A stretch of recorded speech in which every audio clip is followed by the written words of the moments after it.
for the first presentation of the town. So we have like 10%. So welcome back for those that were here before, and welcome to the newcomers. It's exciting to have all of you here in the room. And I'm gonna probably need Jackie for you to operate over there. I'm just gonna stand here in the middle, hopefully you can hear me. So I just thought I'd just do a really quick run through on your table as a handout as well. And I just thought I'd tell you a little bit about the Huna Totem story. We're very, very excited to be partnered with the City of Whittier and looking at this opportunity. We are, of course, Alaska Native Corporation made up of 1,500 Alaska Native shareholders that really, majority of them live in Huna on Chickasaw Island, as you can see there on the map in that lower section, about 37 miles away from Juneau, or the other majority live in Juneau itself.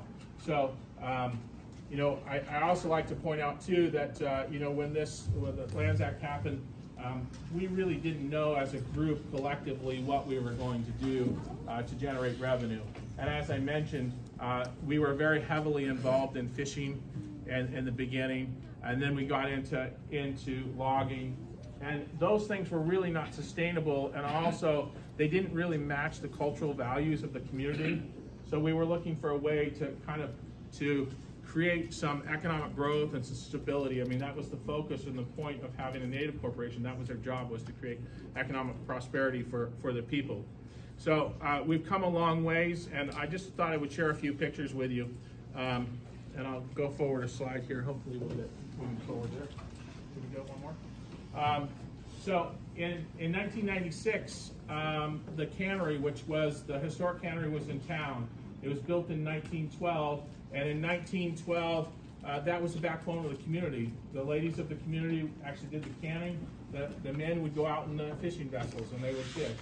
And then when the cannery closed, it was in about 1953, the facility became a repair center for boats. But it was still the hub of the community, and for Huna, it was where the community gathered. So they would have weddings there, funerals would be there. It was the center of the community. However, it wasn't community owned at that point.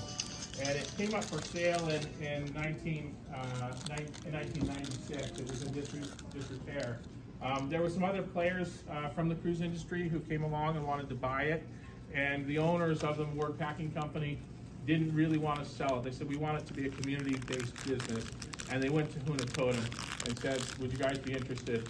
And at that point, the board was, you know, maybe like many of you, just going, okay, so we have this property, this opportunity. And for us at Huna Totem, it meant at that time we committed most of our funds to actually buy it. And we said, well, we're not really sure what this is going to be at this point. The one thing we did know was that cruise ships were going into Glacier Bay. Glacier Bay is the homeland of the Huna people. So they were going in to see where the Huna people were originally from. They were told the Huna story, but they weren't ever introduced to the people. So they just felt like, you know what, if we could just attract some cruise ships to come. And that started really in a few years later, basically in 2004. So we first started with a tender port. We didn't have a dock. And the dock really changed things because it allows other lines to come. Like, for example, Disney doesn't come unless there's a dock. So that was really a growing point for us in 2016 when the first dock was built. So one of the things I just wanted to show as well is that one of the things that's been really important to us is that as we grow and have developed, that we maintain the cultural values of the community. And part of our model is that separation from town, because we say we don't want, you know, the port to become the town. You might have seen that experience if anyone's been to Juneau, for example, where all the cruise ships come to one spot. Now you have, you know, the international, you know, Diamonds Internationals of the world are there, and it doesn't really reflect what Juneau is. You know, like lots of locals wouldn't even go there during cruise ship season. So what we wanted to do was to have a place that people would come, but that it wasn't changing the values of the community. So as we expanded, you'll see this year we opened the new Wilderness Landing. One of the things that happened with Wilderness Landing was the first, when we said we're going to add a second dock, it would make sense for us to just put the two docks side by side, and we said that really doesn't fit with our values. What we want to do is separate the docks so that people have the ability to go and see the wilderness, what they're coming to see Alaska, just not another piling, you know, and a bunch of people in the same location. We wanted to spread them out and create opportunity. So we created Wilderness Landing a half a mile away. And then the challenge was, how are we going to move guests? Like, we want to move them. We figured out to just move guests off the ship. It was going to take us over 100 buses to do that. And that didn't match with our cultural values either. So we said, well, let's get a gondola system. Let's move them, make it part of the experience to travel through the trees. And I'm happy to report that actually this year, we were chosen as one of the top 52 places in the world to go visit by New York Times. It's coming out here at the beginning of the year. And one of the reasons that we were selected was because the new model for where to travel also has an eco scale that's placed on that. And because of the fact that we removed buses, over 100 buses from our system, was one of the reasons that we were chosen as one of the top destinations for next year. So we're really excited about that award. I also wanted to point out the Key Plaza. Key Plaza is here at the end. During this time of COVID, one of the things is we were building the gondola that created a lot of jobs in our community when we didn't have jobs from tourism, and that was great. But also, as I mentioned, lots of great things happened in the community, and one of them was the donation of this sculpture. It's 26 feet tall. It's an Orca Statue. It's meaningful to one of our clan houses as well. But it was a gift from Frank Del Wiro from Norwegian Cruise Line. Originally, the Orca was scheduled to go to Seattle, and he just felt like it was better fit in our bay. And it's designed and built by Weiland, the conservator and naturalist. And what was really cool is Weiland came as well for the dedication, but Norwegian paid for it to get shipped up I-5. It was built in Portland, Oregon, and they had to close down the freeway. All of that was covered to get it all the way shipped and built and put into our facility. And it's just iconic, you know, it welcomes sailors as they go out. And it's a place that our cruise guests like to spend time as well. It's a really cool part of the community. So I could spend all night on that one. So I just thought I would go quickly to the head of the bay. By the way, I know last time we just went through the presentation straight through. One of the things we wanted to do tonight as well is to just pause for a moment to take just questions about things that you've just seen or heard. Are there any questions, just real quickly as we go through? Go ahead. That last one said Wilderness Landing. What is that? So Wilderness Landing. So we have two port areas and we separated them. So the first one was the original cannery area. And so we named the second area Wilderness Landing. So the second dock itself, that's the name. So guests know when they're coming in that they're coming into Wilderness Landing versus the historic cannery area. So they're two separate facilities, and those facilities are connected by that gondola system. So very good. Good question. Other questions this side of the room? We have her give a number out, so one of our drawings. Oh, we're gonna give away some money. Pause for Raffle. Okay. Everyone shake it up, wake up a little bit. The last four digits on the ticket that has won $20 to Anchor Inn Store and Restaurant is 3057. 3057. Right here.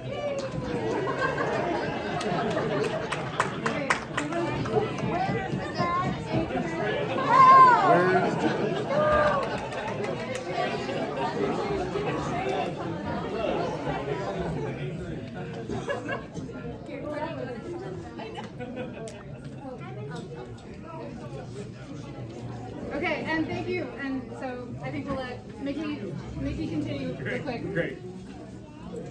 I think this evening's getting more fun as we go. We got a question. Go ahead. Okay, so our question is, will there be a terminal operator agreement for the cruise ship terminal that utilizes a signatory employer of the All-Alaska Longshore Agreement, the AAOA, employing ILWU workers for your cruise ship? Yeah, and I think we got that question last time as well. And I can tell you because I worked on the model and I also worked on the how do we make this pencil out and work. And one of the things that we penciled in was the longshoremen to handle the linemen and also the transfer of luggage. All of that was penciled in. Obviously, we want to make sure that we don't become the most expensive port in the world, but that was part of the plan, was to go based on what we know about current rates of other operations happening in Alaska, and we built that into our model. So, so I know that right now we're just in the community process, and then when we get to that next stage, I'm sure there's going to be a dialogue that's created and how things function and operate for sure.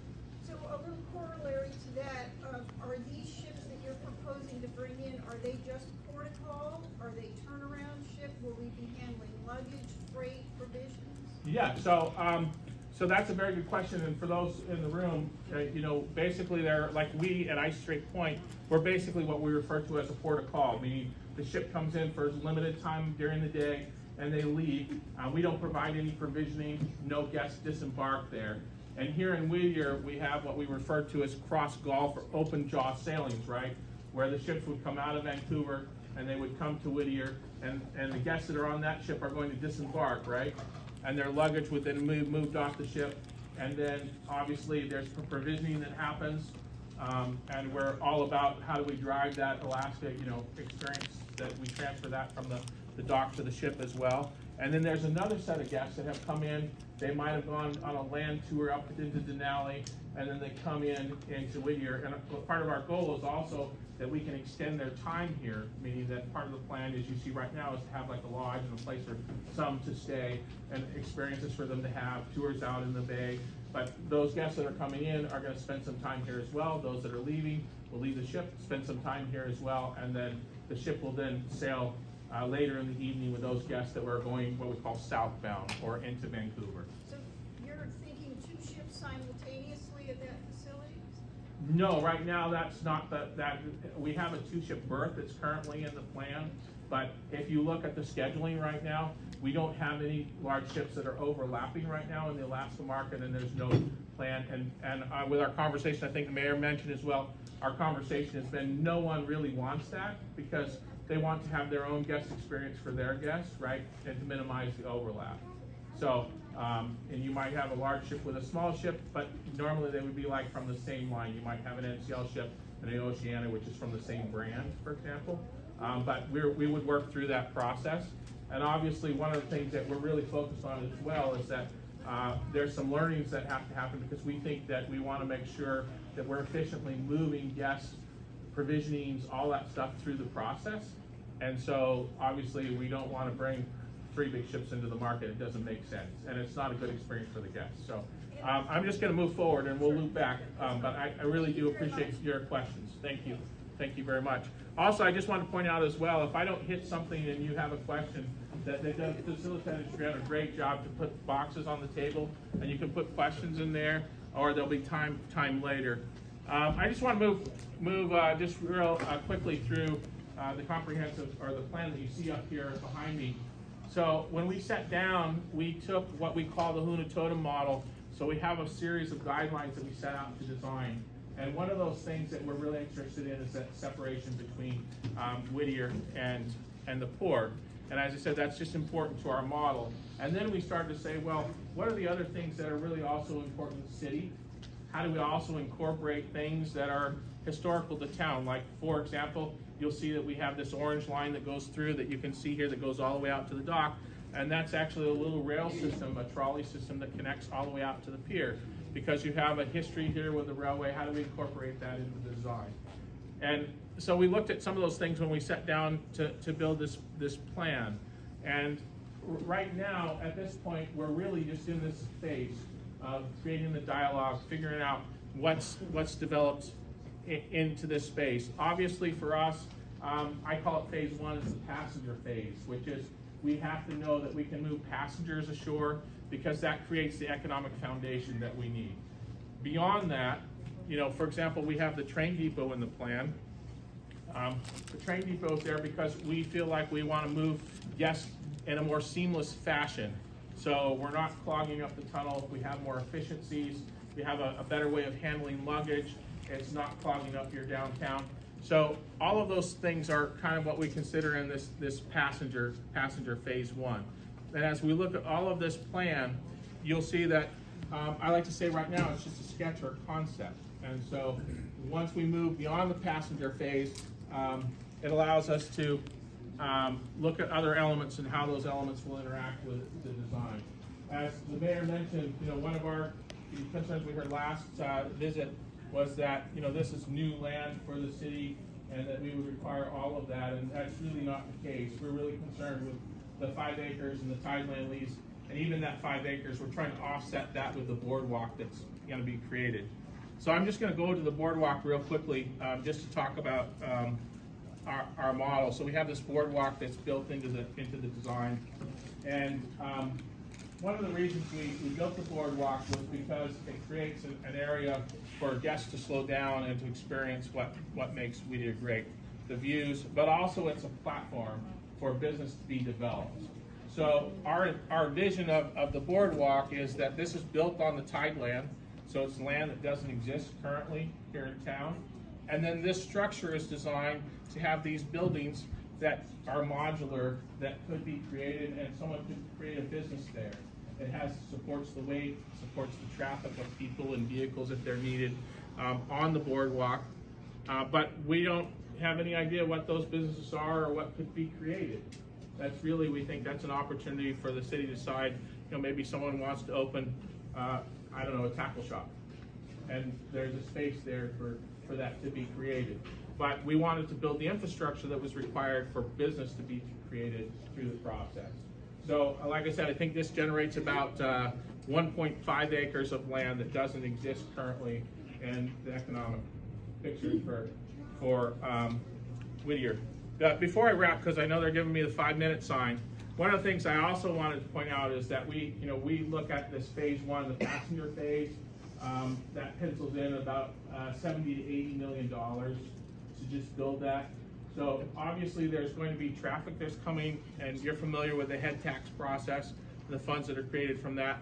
But also we're creating a tax base, a taxable base that would also be $80 million of taxable base for the city as well. So we're really excited about the opportunity. But once again, as I kind of wrap, I know there's going to be other questions, and I'm excited about that as well, is that what we see, and you see on all the boards around, are really concepts of what we think is possible, the art of the possible. And just starting with phase 1 is how do we move guests, and then what does it look like after that? So I'm very excited and thankful that everyone's here and to participate in that process. And I appreciate Courtney and the team here to help facilitate that as well. And are you gonna give away more money before I'm done? One more time? That was, oh wait. Oh yes! One more. Raffle time. Thank you, Mickey, for sharing that. While Jackie is getting our next raffle winner, I just want to tell you guys what we're going to do next. And first, I just want to reiterate kind of what Mickey said. Everything, this is the very, very, very, very beginning of this potential project. And so, if any, I mean, these renderings are beautiful, and a lot of thought has obviously gone into them. And I just want to make sure that everyone in the room knows that you are here at the beginning of this process. Nothing is set in stone. That's why we're here tonight, to listen to your questions and gather your feedback. This is just the beginning of the public process with you guys, and there will be other opportunities to engage, but this was a big one, and we're really, really, again, grateful you're here, and that's why your input today is going to be the most valuable. This is the moment, so thank you for being here and thinking about what could be possible. And now I will give it to Jackie. Last 4 digits are 3043, and it's for a $100 gift certificate to Cozy Corner. 3043? 3043.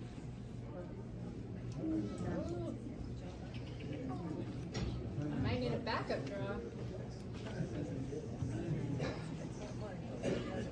Going once, going twice. Okay, I'll grab another number. Someone got lucky. And someone got unlucky. Alright, suspense. 3064.